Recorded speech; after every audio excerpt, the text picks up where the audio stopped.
I was going to do idle chit chat, Yeah. but that's fine. Well, I'll record it for posterity and I'll post it in the channel for people to follow up to. So, hello, this is Friday, March 8th, 2019. This is the Testing Commons subproject meeting. We're going to re-kick this meeting to give some background and history behind some why we have this. So, for people who will watch at home later on, is that a long time ago in a galaxy far, far away, when I used to work at Red Hat, a group of Red Hatters and a group of Googlers created what is now the end-to-end testing framework, right? And it was done out of necessity, and it was done in a fair amount of haste, and it solved a bunch of problems that we needed, which was like behavioral level testing that could exist outside of the core of Kubernetes. And that was fundamental because we needed that in order to verify that your cluster was okay, right? Because there were so many different incantations, knobs, ways to set up your clusters that it became almost fractal. And without having a set of tests in place for us to do this, it became untenable. So that was the whole premise behind it. But what's happened in recent years is it's become unmaintained for the most part. So a lot of the core people that actually wrote it don't work on that piece of code anymore, myself included. I only kind of try to limp it along. But now at VMware, we've decided that we are going to plunk down and help to make things better. I know that Patrick has been involved in some of this stuff for a long time, so having him, he's been pushing the ball along. But I think what I want to do is kind of get some state space of where we're at today, and then talk about potentially some tangible things we might want to try to accomplish in the 115 timeframe. But I think from today's perspective, the first thing I want to start to talk about is like, what are some of the core systemic problems that we see today? And I know, Patrick, you have a lot of history there. What are some of the core problems that you see there today? Well, when I started beginning of last year, I was basically looking for a test suite that I could use outside of Kubernetes, basically something that helps me write end-to-end tests. And I noticed that inside Kubernetes, the framework was kind of okay, but it was completely unusable outside of Kubernetes because of a huge dependency tree if you try to vendor it. That was, from a practical perspective, one of the issues that I had. And that's what I addressed last year with the various patches that I pushed in. I basically refactored the code without changing its scope, such that the huge dependencies that primarily come in via the vendor support code are in separate packages that are optional. So someone can take the core framework, leave out the vendor part, and still have something that works against a generic Kubernetes cluster. So that's, as far as I'm concerned, a solved problem. Conceptually, I think that's the point that you are trying to push, is that these vendor-specific code shouldn't even be in Kubernetes.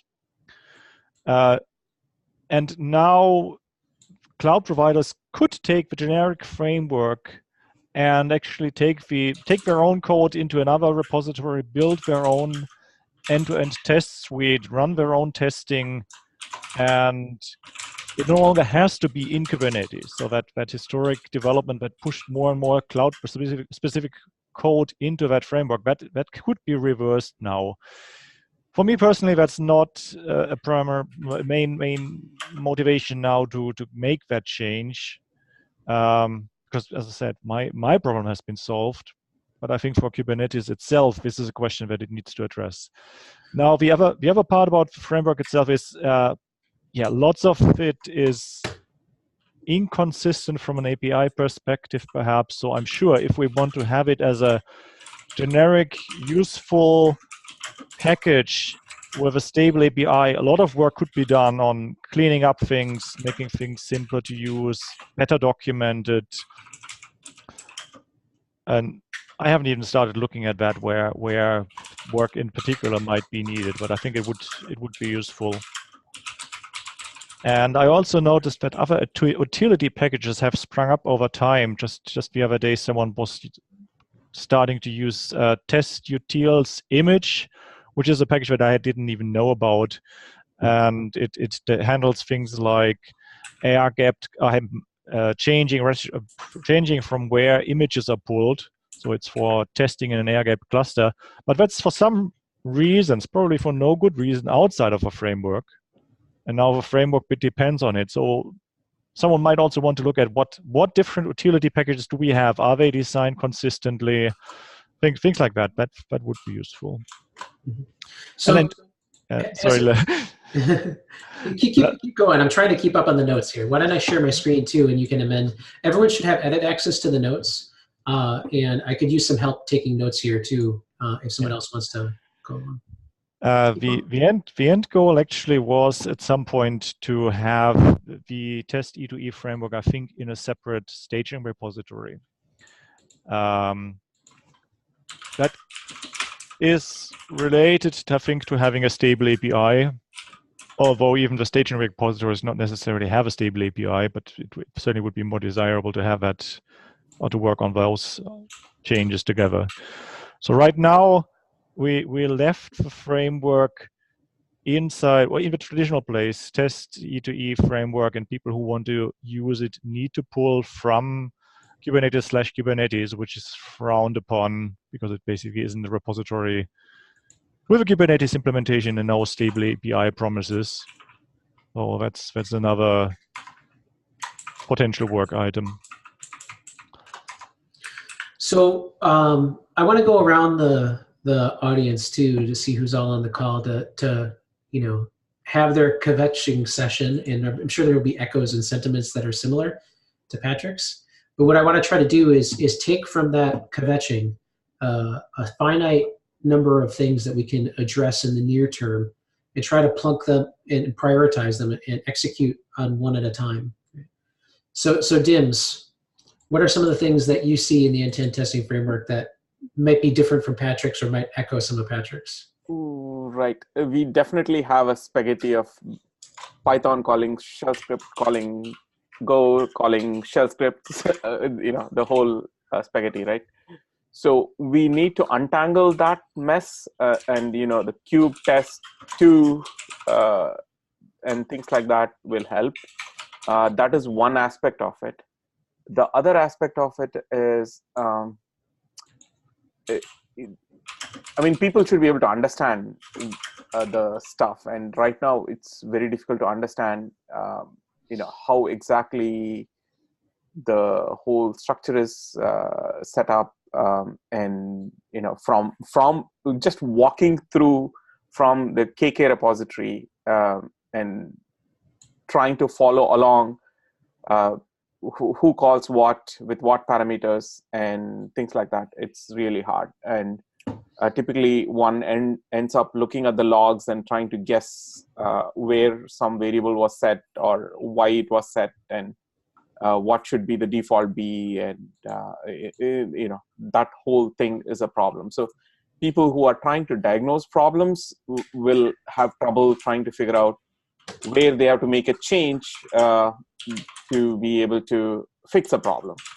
So there is a problem with discovery. There is a problem with patching stuff.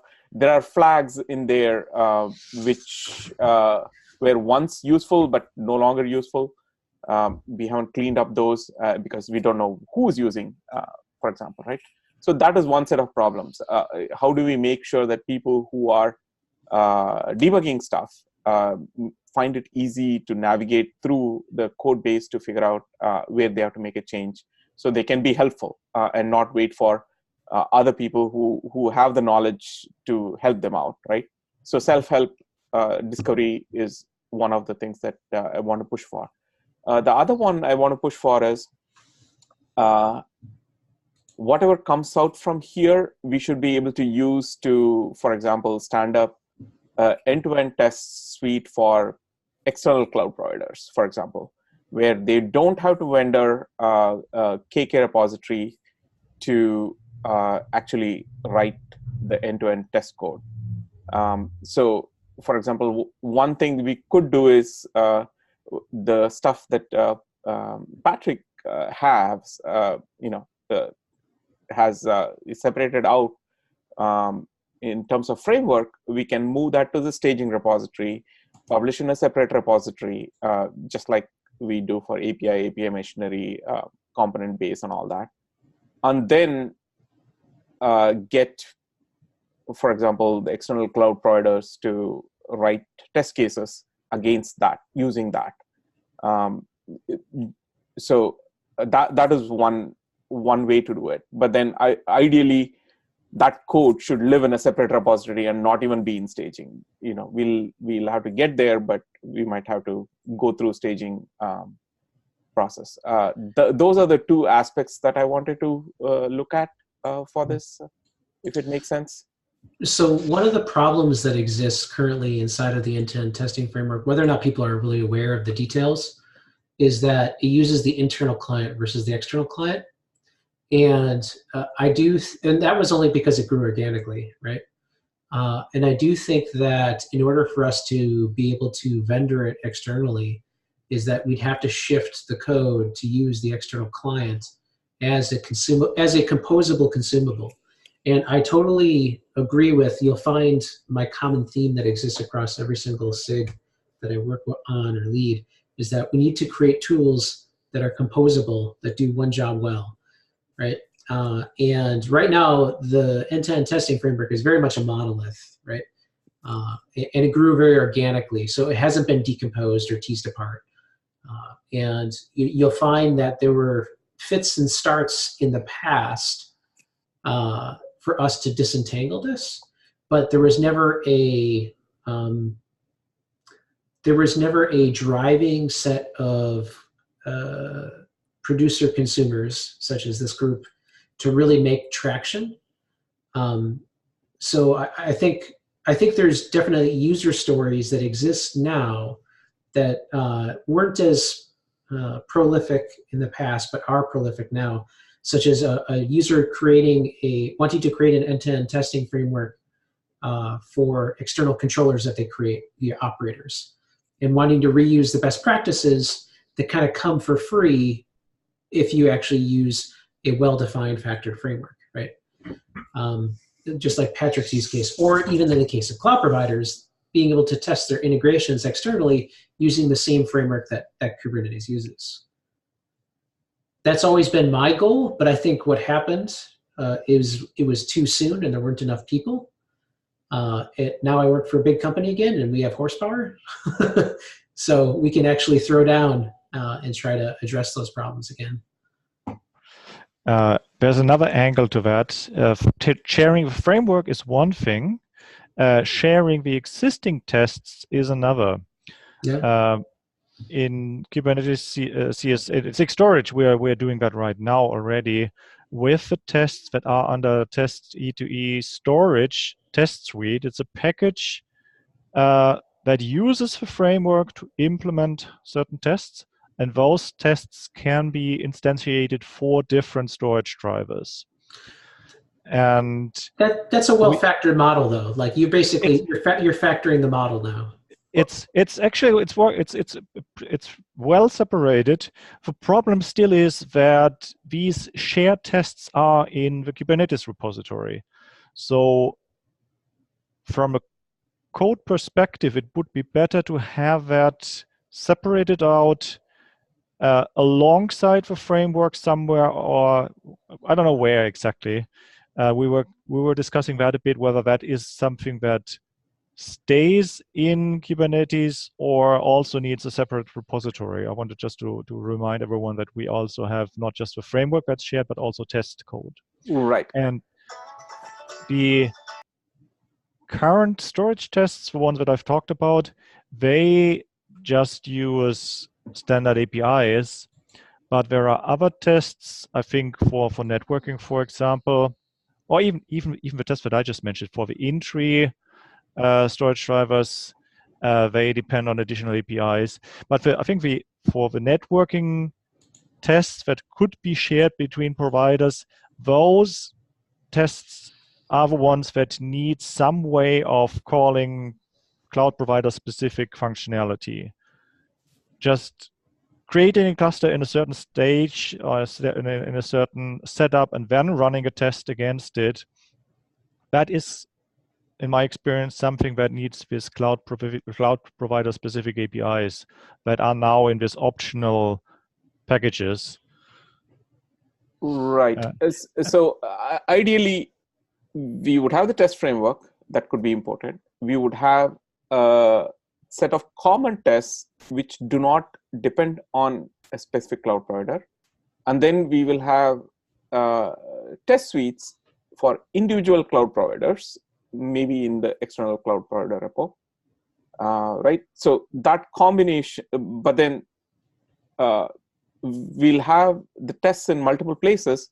So then it will become important that, we publish to the same spot so we can go check what we break, right?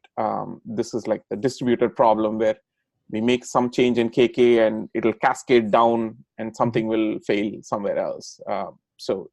Yeah.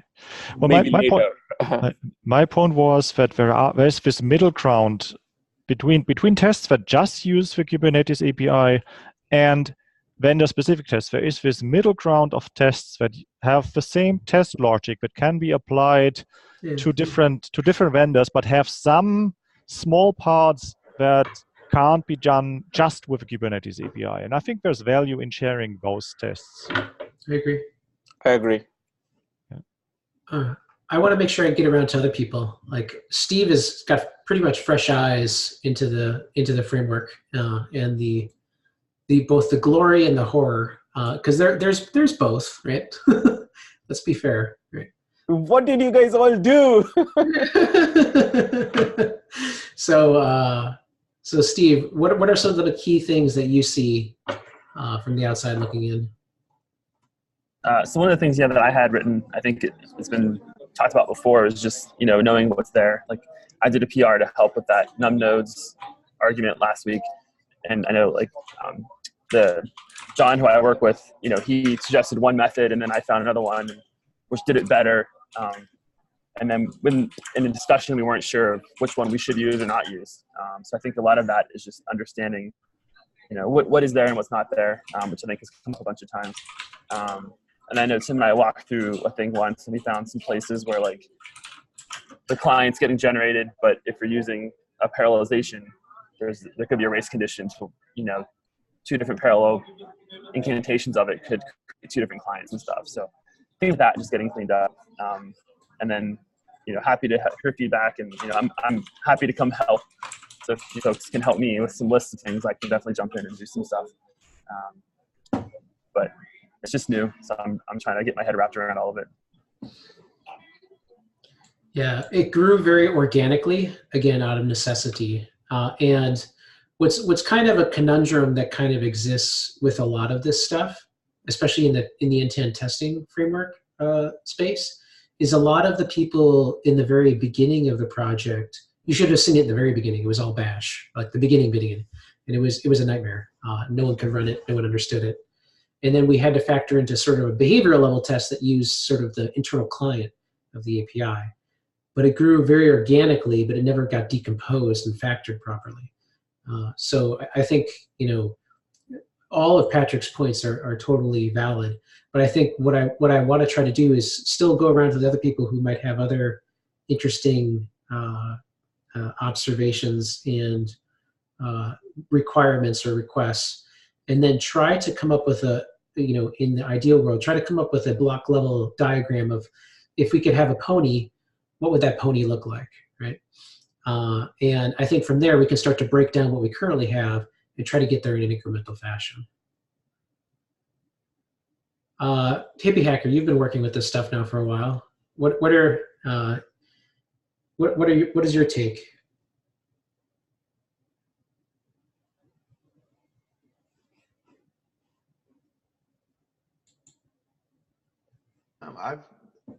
I'm all over the place as far as the components that I've been looking at. I think it's been difficult for me to get a lay of the land, and I have been looking at it in all the different areas, in many of the different components. I think from a usage perspective from my side, trying to have more points of introspection, because I a lot of people ask me for documentation, but I tend to do a lot of generating my flow from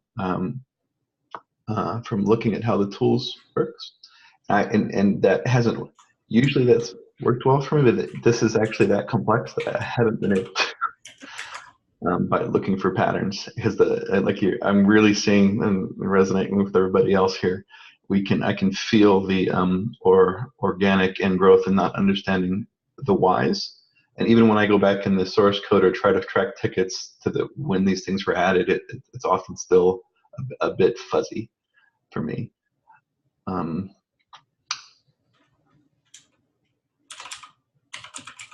I think it would, one of the nice touching points if we wanted to get some documentation are on features, because we're a pretty heavy user of Ginkgo, and finding, I think between all of us, we should probably look at patterns that are useful for upstreaming to Ginkgo, or writing really small components of features we've added to Ginkgo and writing a standalone library for that, trying to pull those out and not even have them inside Kubernetes. Or even in our test framework, but trying to get others to use those, so we're not in a maintenance, into this deep of a forest that is a locally cultured but grown nowhere else framework. Hippie Hacker, I wanted to tease apart something that you were doing before, and you're probably still doing, which is how would what we want to do here help with figuring out like the API coverage, the feature coverage, and things like that. I remember you were trying to inject like HTTP headers to figure out, all that stuff that you were trying to do just to get a handle on what we are actually testing versus what is the full lay of the land that we should be testing. Yes. To follow up on that, just last night, my time, I was hanging out with the Globant folks in India, and I went through a little bit of their flow and what their pain points are. So I think a thing that's needed, because I would love to have maybe weekly or something pair sessions where we go through and pair with folks who are writing tests and look at their flow and suggest tools back and forth so we learn from each other. And one thing they had noted is they're wanting to expand or know what APIs they're hitting quite easily. And it was, we talked about going through and setting up the audit logging. I'm a little sad that I think it wasn't stable enough for dynamic audit syncs to make it to beta before 14. And I'd love us to give a little bit of a look at, can we get, for 1.15 for sure, can we get that to beta? And what that would allow us is for folks who are running any clusters by default, we'll have a command we can run right before we start the E2E test that says, I'm on this is my workstation disorder, can you send me the audit logs as I begin my test, and start to show me what I'm hitting. And one thing that I didn't have the go foo early on when I was doing this is to actually send a different HTTP user agent per step. Right now I send a single user agent per test string name. And it would allow us to have a really nice flow of where those tests are as you're working on the test and doing a Ginkgo focus to write it. And as in my head, as I'm thinking about that, if we actually got down to those steps and we saw those calls, and if API Snoop or some tool was there, even in a command line way, to show us information, like a clickable link or something about that API endpoint. One of the things we were looking at is it for March? Yeah, for March/April, was trying to put together a website or something that for each endpoint, having a historical thing, when it entered alpha, when it entered beta, when the tests were added, when the test got promoted to conformance, who the users in the community of that endpoint are. So that when they're sitting there and they see that endpoint hit, they can actually go, who else can I talk to? And what other applications? And so if we have this index, if I want to go to that endpoint, here's the list of applications. If they've submitted audit logs and they're loaded in, they can click on the other applications and see how they're using that endpoint. I mean, this may be going a bit farther than you're asking, but as far as like the test framework itself, can we get it to show us steps? Can we get it to possibly link back to the I've been trying to figure ways to link it back to the line number, so that when it comes in, you could just pop it up in your editor back to the point where that got hit. There's been some ideas around using the audit ID, so that we, as we send that request out, we're logging where it is and look at the audit object coming back in. That's one way, but I haven't found a clean way to do that. A common theme I've always heard, like with the end-to-end tests, is it's really hard for people to understand what's failing, right? Like the most common thing is like you need somebody who can actually go backwards and sort of spelunk through the test to understand how we got to this point, what the test is actually really doing. I don't necessarily think that is a problem with the framework per se, as much as it is with a problem with like how we describe some of the tests and how we do the documentation around in and around the tests. But you know, I think that could be built into something like the framework if we abstracted some of the pieces of the puzzle and put requirements in place around it. One of the things I wanted to do, and I talked with Steve about this, is if you have a properly layered model, you could easily get to the point where Ginkgo is an implementation detail, and most of the actual layered model for the test infrastructure, or the testing framework, for lack of a better term, or set of libraries, would be, you know, Ginkgo's just underneath the hood. If you wanted to swap it out with something else, it should be totally doable. And the context and the data for how you describe tests is abstracted into something that's generally reusable. Right? So if we ever decided to just switch frameworks over time, we push it into a way where we can get it, we can get at that data, it becomes exposed to the user. It's enough metadata in the context of individual tests to be able to output the information that they need to actually debug these things that exist. Again, I'm totally talking about if I had a pony world. Yeah. I do realize that what we have today and what I want are two very, very different things. And we're going to need to figure out how to get to that shiny city on the hill in a incremental fashion, because the tests are so important for the release of Kubernetes, right? There's other folks on the call. Fabrizio, I don't know if you're on a train. You're always on a train every time I talk to you. In Italy, it's time to commute back from work. Usually when we have the call, but today I'm not on a train, so I can't talk freely. So what about test? I'm a novice in this area. Yeah. But my impression when I get to end-to-end test, it is that it is too much to take. It is difficult to get started, and I think that we should provide something that allows people to run quick tests, to run simple. I think that a good example to make test usable was Sonaboy, because running test in Sonaboy is like doing anything in Kubernetes. So it is really simple for people that don't want or that don't have time to get into all the detail to start test. But the problem is that not everyone wants all the tests, maybe I want to run a quick, I don't want to wait 40 minutes or 1 hour to get my test run. I want to, sometimes I need only a quick check that my cluster is healthy. And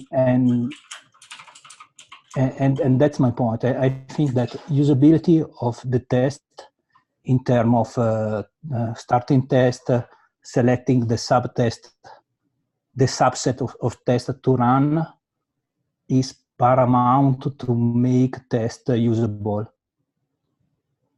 So we recently ran a Kubernetes survey, and we discovered that very few people run conformance on their test, on their cluster. And I think that this is important. We have to make people running test, end-to-end tests also on a production cluster to check that they are healthy after every upgrade or every change to the cluster. So in my opinion, usability is paramount. I agree. Yeah, I can tell you a funny story. So somebody, not going to name names, so they used to start one virtual machine on every node every day, like in the middle of the night, just to make sure that all the nodes were up and running. So we kind of need things like that for sniff testing clusters, I think. So yeah, the purpose of Sonobuoy was to make it easy for people to diagnose. Much easier from a user experience, because like you couldn't just take, there was no conformance image originally, right? That didn't even exist. There was Kubekins, and you couldn't use Kubekins outside of Google's infrastructure because it was baked around the test infra. So like you could, and if people factored it out over time so you could use it, but then like there's a bunch of other details you need to, like part of what Sonobuoy does today is it, if you look at some of the scripts that exist inside of around the intent test framework upstream, like they're kind of pathological. It's literally like SSHing into boxes and doing crazy stuff, right? When we already have patterns in Kubernetes to solve these problems. So we solved this problem in Sonobuoy with plugins, right? So like you have a plugin which basically goes and does a data collection, right? And I think the end-to-end testing framework over time can be pushed into a way where, it allows the extensibility too for doing these things in a very simplified fashion. But I think that's going to take that particular wrapping of the tests, I think needs to occur further down the road because of where we're at. I think currently the decomposing what we have into a set of composable libraries is probably the first order of business. Just because to try and put a bow on the outside would be like, your entire house is on fire but I got a nice paint job on the outside of the house. I think we need to fix the inside and, get it down to the frames and then, start to build it back up from the inside with knowing full well that we have these external requirements for usability and for making it simple for everyone in the planet to run these tests, right? Andrew, what did you want of this since you joined us late? Hey, so yeah, I wanted to join because I think so we currently have two provider frameworks, right? We have the one that is actually used in clusters, and we have this other framework that we use in the tests to do like certain operations against the cloud provider. And so we have not really thought too much about the end-to-end framework. And so that's been neglected for a while. And so we're realizing that even when we finish this whole cloud provider migration extraction work, we won't even be able to fully remove all the dependencies we want because we're still going to be depending on this framework. And so I wanted to listen in and see what it would take to, start thinking about how to remove that framework as well into end-to-end tests. And it doesn't seem like it'll be easy just with the way the tests are set up. And so I just want to take a few months to just listen and see what the problems are and see where I can help in this space.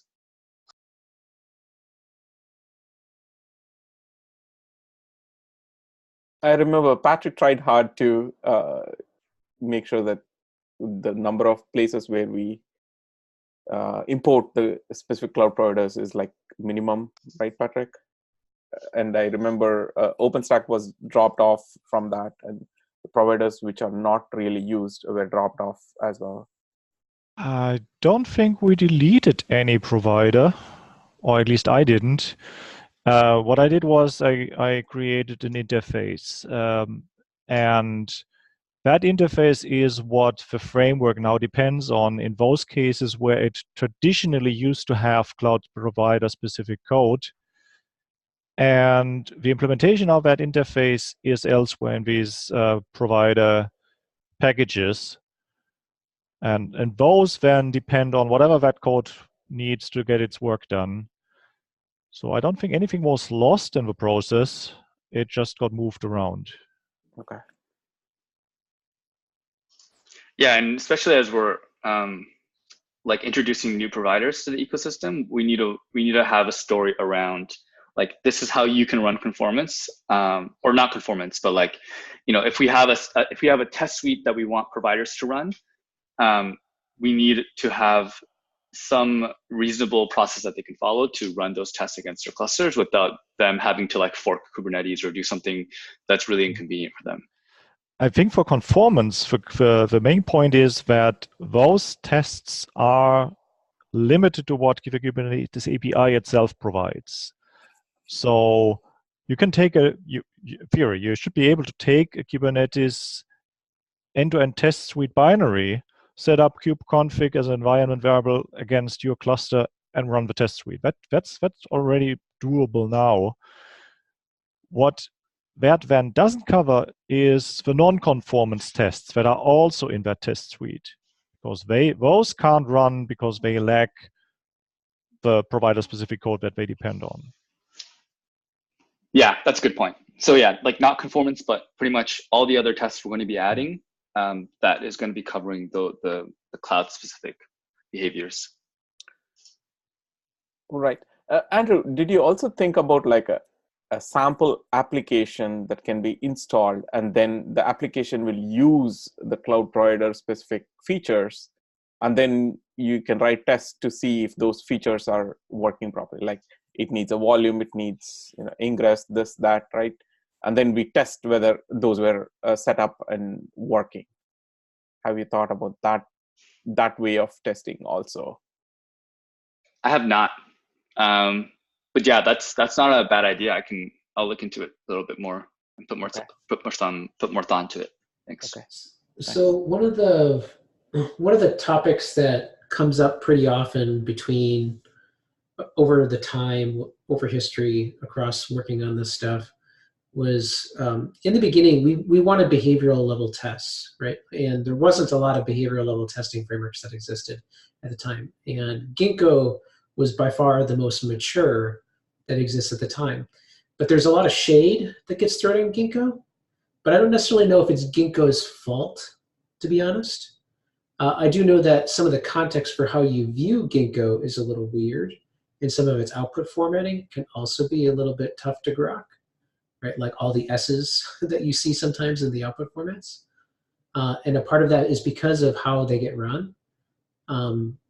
So do folks have like any insight or thoughts around, it's gotta be a behavioral level testing framework. It can't be straight tests from the way it's kind of structured.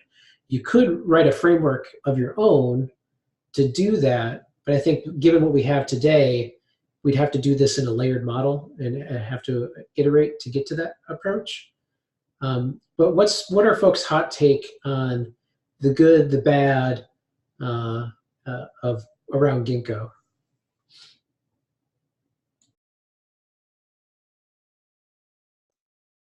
Yeah, the one thing that I've been trying to do for a while is nuke the flake attempts, because that's very confusing.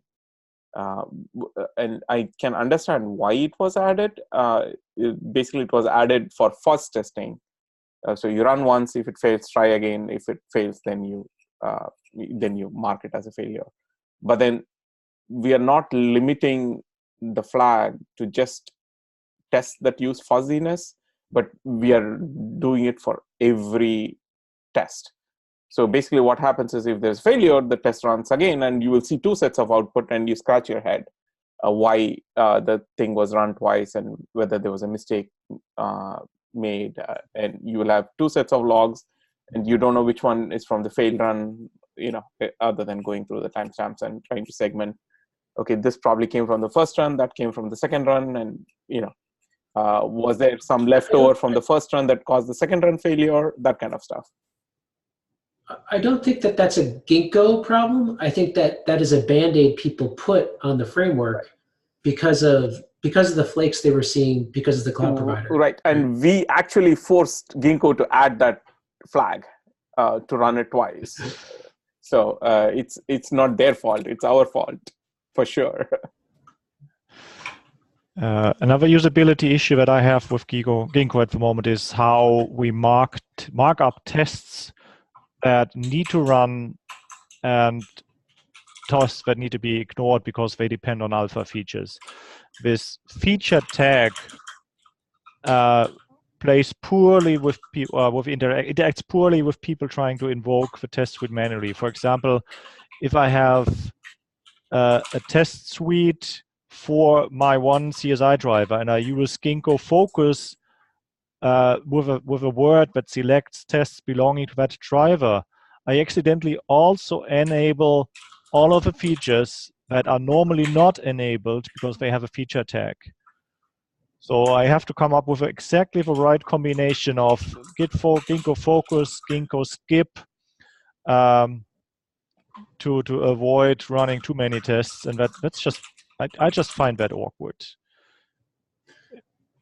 One thing that Ginkgo lacks, which I really wish we had, and this kind of dovetails over with Fabrizio's comment, is Ginkgo is very flat. It's not hierarchical, right? And we have hierarchy inside of the framework that we've created, but it's not a it's not a explicit hierarchy. It's very implicit. And with a lot of other testing frameworks, you could be able to, like, I want to run this suite of tests, right? We've created implicit hierarchy in design through tags versus explicit hierarchy through suites, right? And that's kind of a problem with Ginkgo itself. Ginkgo doesn't have the support for suites. At least like when we first used it, it doesn't. And I don't think it's been wildly updated in recent memory. But if you look at things like JUnit, for example, right? JUnit is very sophisticated and has multiple incantations and a whole explicit hierarchy that you can use. So your tagging problem is kind of a manifestation of the fact that we don't actually have explicit suites of any kind.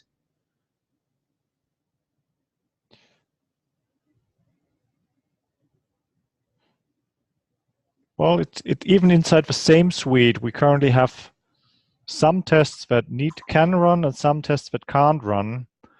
And it would be nice to say, well, you might be right. It might just be that we want to say run this suite with the default tests that need to run, excluding the features. But yeah, there's no good way of doing that. So perhaps we just need a more sophisticated way of controlling which tests get run. That's something that goes beyond focus and skip, something that is perhaps, I don't know, scriptable or can take other command line parameters into account.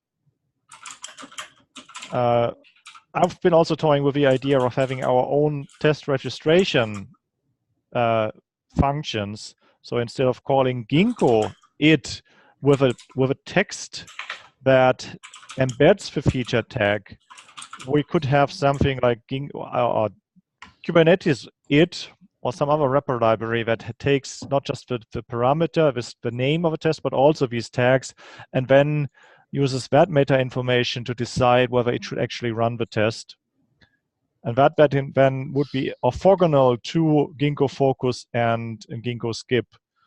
Mm-hmm. I think there are things that could be done. It's just a matter of how much we want to deviate from standard Ginkgo here. Yeah. In a way, we already do, but yeah. Yeah. I think what we should do what I want to do as the next step, or the next set of steps after this, is take this list that we currently have and start to define an architecture, just like a set of requirements that we would like, as well as sort of a block level diagram of an architecture that we kind of envision as the shining beacon on the hill, right? And then from that, break down the work items and try to make it tangible for incremental progress towards the next couple cycles. I think that's a totally legit thing we can do. And I think that's the way I'm trying to approach the problem, is one, like, list down all the problems people see and then try to put them into buckets, and those buckets then become like high level requirements, right?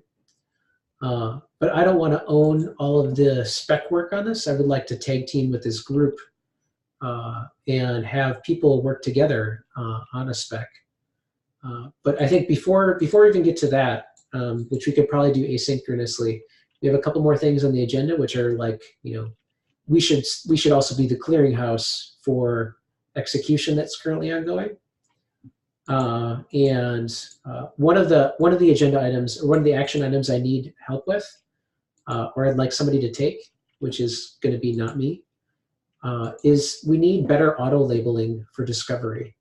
And we also need to triage the backlog.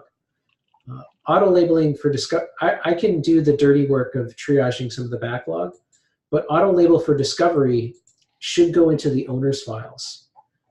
Currently, the only label that exists is SIG testing, and I personally hate that because it gets overloaded when people do @SIG testing. What I'd prefer is something like an area label, like area testing. And if you look at things of how we actually fixed kubeadm to be able to manage and triage things in a meaningful way, if you look at the owner's files, we need to go up one level.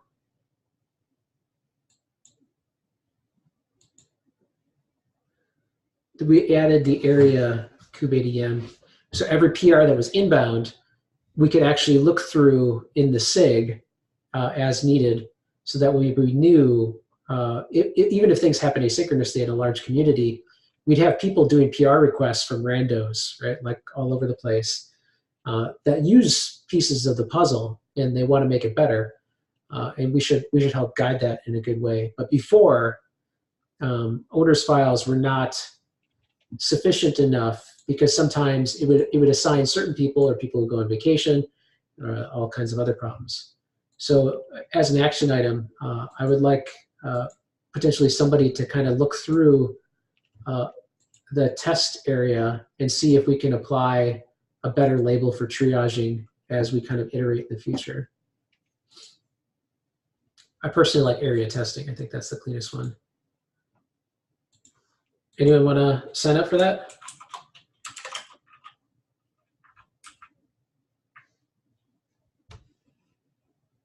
Bueller. I take that one. It's Andrew. Okay. Yeah, it should be pretty simple. Next up, taints during end-to-end tests.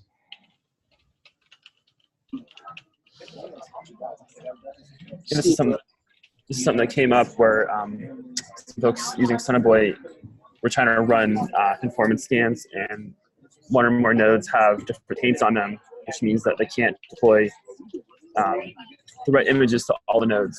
So then things just kind of hang up.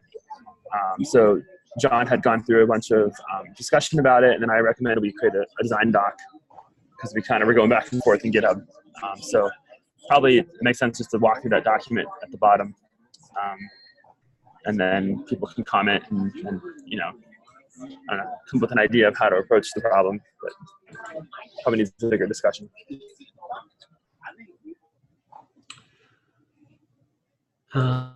I think what we can do for this one, because you're not going to get anything for 114, no matter how hard you try right now, is that we can as an action item, as a group, we can try to take a review of this, and then I will put it on the first thing for the next call for us to go through the document proposals and try to figure out how we can address this.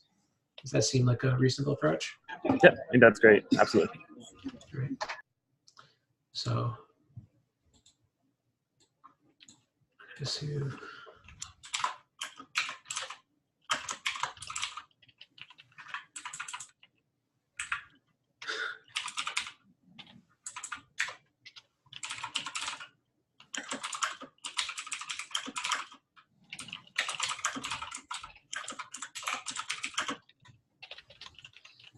All right. Need to centralize images. Yeah, so this is the thing that came up where, again, this is from John's list, who couldn't be here today. So we're in supporting air-gapped environments, so places where they can't, pull the images directly from the internet. We found some more places where the images that are referenced are not in that util manifest package, but they're sprawled about. So if you scroll down, there's a link to where John actually found that line there, where they're not getting centralized, I guess. So these images here, I think, are used again. But I don't think it needs discussion. I think we just need to look at it and fix it and PR it. So again, I just popped in here because that was from John's list. So that one is, there's a meta problem that exists, which should be part of the broader set of requirements, is to minimize the number of dependence images that we have and to make them more generic and accessible. We've had a problem in the past where only Googlers actually own the test images, and a far larger audience of people actually use the tests, especially since we opened up the test suite to the wild. So we need to have the requirements to make those images easily accessible and easily reproducible from the community. I know they're pretty large too if you sum them all together. One of the field engineering folks at VMware was doing an offline install or offline run of conformance, and I think what he ended up with was like gigabyte files. He had loaded Docker, and that was skipping all of the GPU testing and stuff. So might be something else we could look at. How can we reduce the size of downloads just to run the tests? Yep. You want to add that somewhere up in your comment block above for requirements? Yep, I'll do that, yeah. Okay. Documentation about how the framework works, what methods are available and what they mean. That's been a generic problem. What I think I should do as an action item is break down some of these things into buckets and start initial formulation of what could be a spec or a CAP. But I think I want the community to kind of own this and help work on the pieces. I don't want to own all of the, shiny beacon on the hill or whatever. I want it to be owned by everybody who's working on this stuff. So I can take an action item to try and bin these things and create the formula for how we can work on the next piece and maybe have that conversation for next time. Does that seem like a reasonable thing?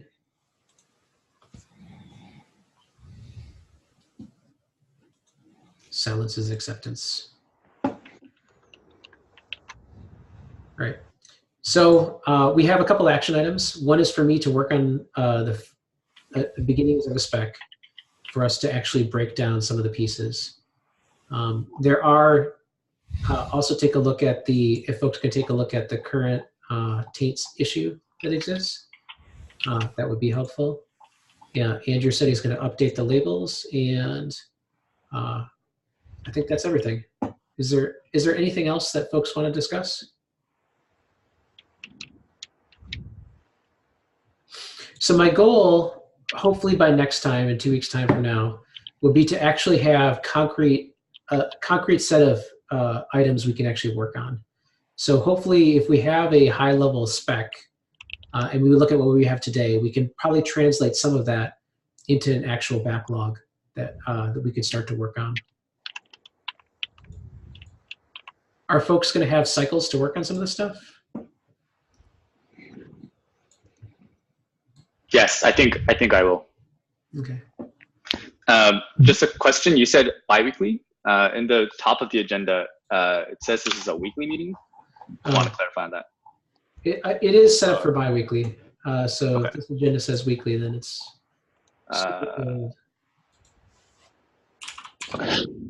Yeah. I'm pretty loaded at the moment. I don't think I can spare much time. Okay. Do you think you'll have time to review some of the documents, though, Patrick? That probably should work. Okay. I think your input would be really helpful on some of the documentation on where we want to get to, and feedback of where we stray from reality. Yeah. All right. Any other last questions, comments, complaints, concerns? Perhaps for your information, I've started preparing a Kubernetes blog article about the work that we did for Kubernetes 1.13 and 1.14 in that area. It's basically a summary of how and why the end-to-end framework is now useful for people outside of Kubernetes. It's currently a draft. I need to start sharing it with more people just to clean it up. And is this going to be for Kubernetes.io? I was thinking to publish it on the Kubernetes blog. Yes. Okay. Why don't you maybe next time send it out to this group of people, and we can help review and comment where needed. Yeah, that would be certainly good. I just wanted to point out that this is coming, and I hope it will be useful to get more people interested. That was part of the motivation. I also have submitted a talk to KubeCon about this work, but who knows whether that will be accepted. I currently don't. Well, if you do get the talk accepted, feel free to let us know, and we will try to do uplift for you. So community outreach and retweets and all the other stuff that's associated with that, just to kind of build up the inertia. And I'm going to try to do that actually after this meeting, once I post to YouTube, to get broader awareness that, this is an effort that affects a lot of people, and I think it can be very interesting. And come join us. Yep. Right. Any other last things? Round 3. Going once, twice, 3 times. All right. Thanks, everybody. I think this was a fruitful conversation. Bye. Bye-bye. Thank you. Bye.